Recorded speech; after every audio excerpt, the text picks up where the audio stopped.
தமிழ்நாடுக்கும் கர்நாடகாவும் இடையில நீண்ட காலமா ஒரு போராட்டம் நடந்துட்டு இருக்கு அப்படின்னா அது காவிரி நீரை பங்கிட்டு கொள்றதுல தான். எதனால அப்படின்னா கர்நாடக அரசு மேகதாதுன்ற இடத்துல மேகதாது அணை கட்டுறதுல உறுதியா இருக்காங்க. ஆனா அந்த அணை கட்டக்கூடாது அப்படின்றதுல தமிழ்நாடும் ரொம்பவே உறுதியா இருக்காங்க. இந்த நிலையில தான் அந்த அணை கட்டக்கூடாதுன்னு கர்நாடக அரசுக்கு எதிர்ப்பு தெரிவிச்சு தமிழ்நாடு சட்டமன்றத்துல விஜய் அவர்களுடைய தலைமையில தனி தீர்மானம் நிறைவேற்றப்பட்டது. இந்த தீர்மானத்துக்கு எதிர்க்கட்சிகளும் ஒப்புதல் கொடுத்திருக்காங்க.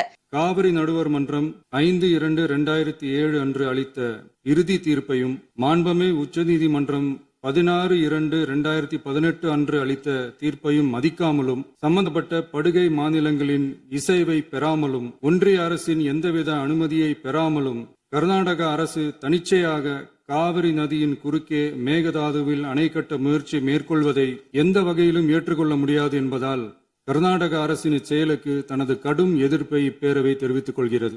சரி, அங்க அணை கட்டிட்டாங்க அப்படின்னா தமிழ்நாட்டுக்கு அதனால என்ன பிரச்சனை வருது? ஏன் தமிழ்நாடு இந்த அணை கட்டக்கூடாது அப்படின்னு வலுவா எதிர்க்கிறாங்க அப்படின்றத இந்த பதிவுல தெளிவாக பார்க்கலாம்.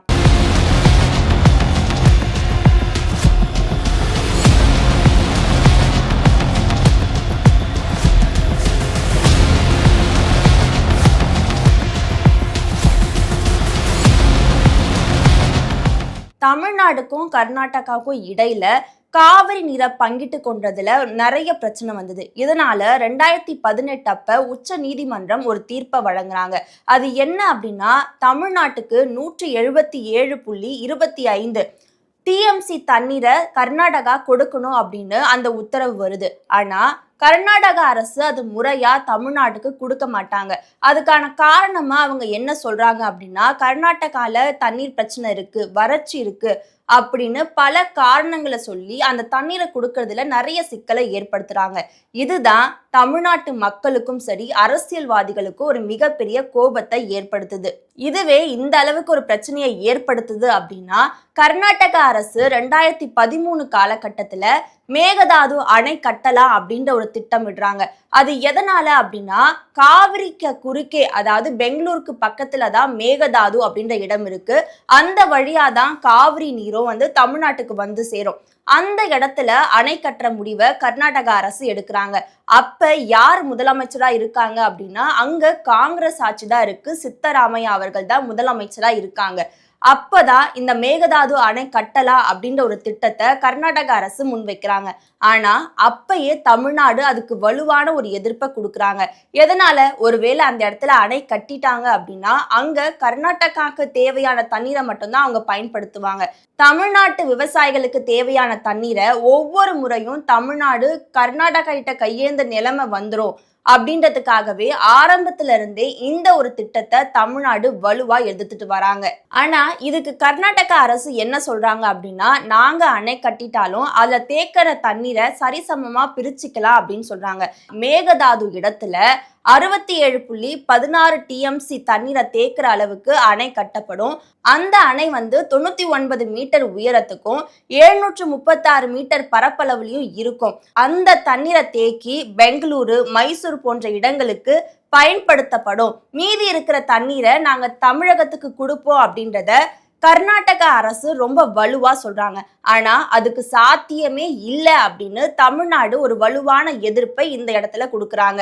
அதே சமயம் இந்த கர்நாடக அரசு வெறும் அணை கட்டுறதுல இன்னொரு பாசிட்டிவான ஒரு விஷயத்தையும் சொல்றாங்க. அது என்னன்னா 400 மெகாவாட் கரண்ட்டை இது மூலமா எடுக்க முடியும் அப்படின்னு கர்நாடக அரசு சொல்றாங்க. இது முழுக்கவே கர்நாடகாவுக்கு தான் சாதகமா இருக்கே தவிர தமிழ்நாட்டுக்கு இது எந்த விதத்திலயும் பயன் கொடுக்காது அப்படின்றதா ஒவ்வொரு அரசியல் தலைவர்களும் முன்வைக்கிற ஒரு கருத்தா இருக்கு. அதனாலதான் இந்த தீர்மானம் நிறைவேற்றும் போது எதிர்கட்சிகளும் அவங்களுடைய முழு ஆதரவை கொடுக்கறாங்க. சில நாட்களுக்கு முன்னாடி தான் கர்நாடகாவில் இப்ப முதல்வரா இருக்கக்கூடிய டி.கே. சிவகுமார் என்ன சொல்றாரு அப்படின்னா திமுக ஆட்சி மாறினது எங்களுக்கு ரொம்பவே நல்லதுதான். ஏன்னா விஜய் அவர்கள் இதை வலுவா எதிர்க்க மாட்டாரு அப்படின்றத அவரே சொல்லியிருக்காரு. இது தமிழக அரசியல்ல ஒரு மிகப்பெரிய பூகம்பத்தையே கலப்புச்சு. கர்நாடகா தமிழ்நாட்டுக்கு இடையில இருக்கிற ஒரு முக்கிய பிரச்சனையே இந்த காவிரி நீரை பங்கிடுறதுதான். இதுல திமுக ஒரு வலுவான எதிர்ப்பை ஆரம்பத்துல இருந்தே சொல்லிட்டு இருக்காங்க. இந்த எதிர்ப்பை விஜய் அவர்கள் சரியான முறையில கையாளல அப்படின்னா அங்க அணை கட்டப்படும். அது தமிழ்நாட்டுக்கு ஒரு மிகப்பெரிய பாதிப்பை ஏற்படுத்தும். அரசியல் ரீதியாகவும் விஜய்க்கு இது ஒரு பாதிப்பை கொடுக்கும் அப்படின்னு சொல்லப்பட்டது. கர்நாடக அரசு அதே சமயம் நமக்கு என்ன உத்தரவாதத்தை கொடுக்குறாங்க அப்படின்னா, உச்ச நீதிமன்றம் 2018 கொடுத்த உத்தரவின்படி 177.25 டிஎம்சி தண்ணீரை தமிழ்நாட்டுக்கு நாங்க வழங்குவோம்னு சொல்றாங்க. ஆனா அதுக்கு சாத்தியமே இல்லை அப்படின்னு விவசாயிகள் அவங்களுடைய வேதனையை கொட்டுறாங்க. ஒருவேளை அந்த இடத்துல அணை கட்டிட்டாங்க அப்படின்னா அங்க முக்கியமா பாதிக்கப்படுறது டெல்டா விவசாயிகள் தான். பாசனத்துக்கு தண்ணீர் இல்லாம நம்முடைய விவசாயிகள் ரொம்பவே பாதிக்கப்படுவாங்க. மேகதாது அணை கட்டுற விவகாரம் இப்ப எந்த நிலையில இருக்கு அப்படின்னு பார்க்கணும். மத்திய அரசு 2018 மத்திய நீர் ஆணையம் மூலமா ஒரு உத்தரவை பிறப்பிக்கிறாங்க. அதுல கர்நாடக அரசுக்கு மேகதாது அணை கட்டுற விவகாரத்துடைய திட்ட அறிக்கையை சில நிபந்தனைகளோட தயாரிக்கலாம் அப்படின்னு சொல்லி உத்தரவிடுறாங்க. அதே மாதிரி கர்நாடக அரசும் அந்த திட்ட அறிக்கையை இப்ப முழுமையா ரெடி பண்ணி மத்திய அரசுடைய ஒப்புதலுக்காக காத்திருக்காங்க. 2018-19 காலகட்டத்துல அந்த அணையுடைய திட்ட மதிப்பு 9,000 கோடியா இருந்தது. ஆனா இப்ப அந்த திட்டத்துடைய மதிப்பு அதிகரிச்சிருக்கும் அப்படின்னு சொல்றாங்க. 2022-23 காலகட்டத்துல இந்த மேகதாது அணை கட்டத்துக்காக 1000 கோடியை முதலா கர்நாடக அரசு ஒதுக்குனாங்க. அப்ப முதல்வரா இருந்தவர் பசவராஜ் பொம்மை. இப்ப அந்த திட்ட மதிப்பு இன்னும் அதிகரிச்சிருக்கும் அப்படின்னு சொல்லப்படுது. சரி, இவ்வளவு பிரச்சனை இருந்தாலும் எதனால டி.கே. சிவகுமார் அவர்கள் அந்த அணையை கட்டுறதுல ரொம்பவே உறுதியா இருக்காரு அப்படின்னா, இப்ப அவர் எந்த தொகுதிக்கு எம்எல்ஏவா இருக்காருன்னா கனகபுரம் அப்படின்ற ஒரு தொகுதியுடைய எம்எல்ஏவா இருக்காரு. அந்த இடம் எதற்குள்ள இருக்குன்னா மேகதாது அணை கட்டுறதுக்கு ரொம்பவே பக்கத்துல தான் அந்த தொகுதி இருக்கு. அதனால எப்படியாவது அந்த இடத்துல அணையை கட்டிட்டாங்க அப்படின்னா இது அவருக்கு ஒரு மிகப்பெரிய சாதனையா மாறும். அதனாலேயே டி.கே. சிவகுமார் அவர்கள் இந்த இடத்துல கண்டிப்பா அணை கட்டணும் அப்படின்றதுல ரொம்பவே உறுதியா இருக்காங்க. இதை எதிர்த்துதான் தமிழ்நாடு அரசு தீர்மானமும் நிறைவேற்றிருக்காங்க. ஒரு பக்கம் தமிழ்நாடு அரசு மட்டும் இந்த அணை கட்டத்துக்கு எதிர்ப்பு தெரிவிக்கல, இன்னொரு பக்கம் கர்நாடகாவிலே ஒரு குழுவினர் இதை எதிர்த்து தான் போராடிட்டு இருக்காங்க அப்படின்னு சொன்னா நம்ப முடியுமா?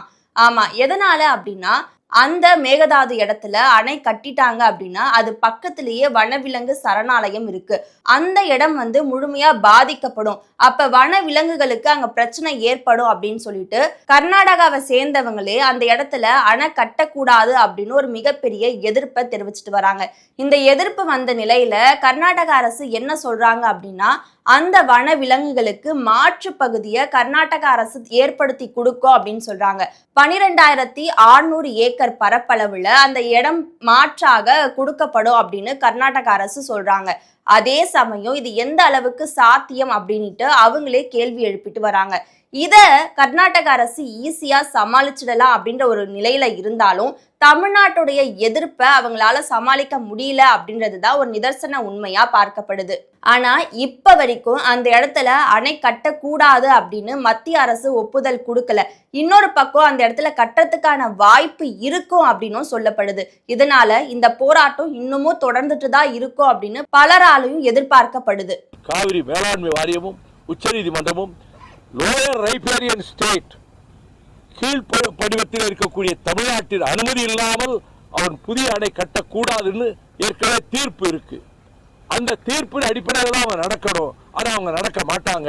நடக்க வேண்டியது மத்திய சர்க்காருடைய கடமை. தமிழகத்துக்கு வஞ்சகம் செய்கிற, நயவஞ்சகம் செய்கிற, தமிழகத்துக்கு கேடு செய்கிற நரேந்திர மோடி சர்க்காரை நான் அதான் முழு முதல் வில்லன் என்று நான் குற்றம் சாட்டுகிறேன். இப்ப வரைக்கும் மத்திய அரசு இதுக்கு ஒப்புதல் கொடுக்கல. இந்த ஒப்புதல் கொடுக்க கூடாதுன்னு தான் தமிழ்நாடு அரசும் தொடர்ந்து எதிர்த்து போராடிட்டு வராங்க. ஆனா இது வரைக்கும் உறுதியான ஒரு தகவலை எந்த தரப்புல இருந்தும் சொல்லல. உச்ச நீதிமன்றமும் அங்க கட்டக்கூடாதுன்னு முழுமையா சொல்லாம இருக்கிறதுனால கட்டுறதுக்கான வாய்ப்பும் இருக்குன்னு எதிர்பார்க்கப்படுது. இதனால இத தமிழ்நாடு அரசும் கர்நாடக அரசும் எப்படி கையாள போகிறாங்க அப்படின்றத பொறுத்திருந்து பார்க்கலாம்.